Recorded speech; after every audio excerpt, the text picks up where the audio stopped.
Exodus chapter 39. From the blue, purple, and scarlet yarn, they made woven garments. For ministering in the holy place, they also made sacred garments for Aaron, just as the Lord had commanded Moses. They made the ephod of gold in the blue, purple, and scarlet yarn, and a finely twisted linen. They hammered out thin sheets of gold and cut strands to be worked in the blue, purple, and scarlet yarn, and fine linen, the work of a skilled craftsman. They made shoulder pieces for the ephod, which were attached to its two corners so it could be fastened. The skillfully woven waistband was like a one piece with the ephod, and made with gold and blue, purple, and scarlet yarn, and finely twisted linen as the Lord had commanded Moses. They mounted the onyx stones in gold filigree settings and engraved them like a seal with the names of the sons of Israel. Then they fastened them on the shoulder pieces of the ephod as memorial stones for the sons of Israel, just as the Lord had commanded Moses. They made the breastpiece, the work of a skilled craftsman. They made it like the ephod of gold in the blue, purple, and scarlet yarn, and the finely twisted linen. It was square, a span long, and a span wide, and folded double.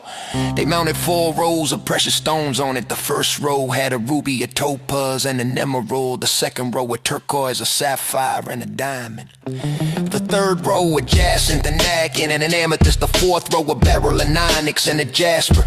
They were mounted in gold filigree settings. There were 12 stones, one for each of the names of the sons of Israel. Each stone was engraved like a seal with the name of one of the 12 tribes. They made braided chains of pure gold for the breastpiece like cords. They made 2 gold rings and fastened them to the 2 corners of the breastpiece. They fastened the 2 gold chains to the rings at the corners of the breastpiece, and the other ends of the chains to the 2 settings, attaching them to the shoulder pieces of the ephod at the front. They made 2 gold rings and attached them to the other 2 corners of the breastpiece on the inside edge next to the ephod. They made 2 more gold rings and attached them to the bottom of the shoulder pieces on the front of the ephod, close to the seam, just above the waistband.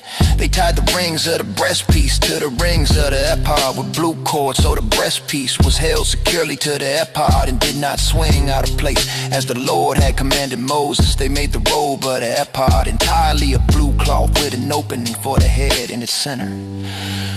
There was a woven edge around the opening like the opening of a collar so that it would not tear. They made pomegranates of blue, purple, and scarlet yarn, and finely twisted linen around the hem of the robe. And they made gold bells and attached them around the hem between the pomegranates.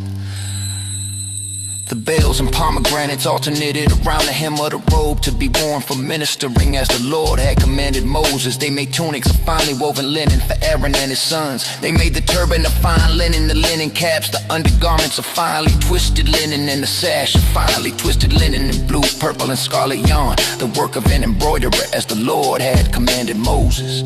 They made the plate, the sacred emblem of pure gold, and engraved on it like an inscription on a seal, holy to the Lord. They fastened it to the turban with a blue cord as the Lord had commanded Moses. So all the work on the tabernacle, the tent of meeting, was completed. The Israelites did everything just as the Lord had commanded Moses.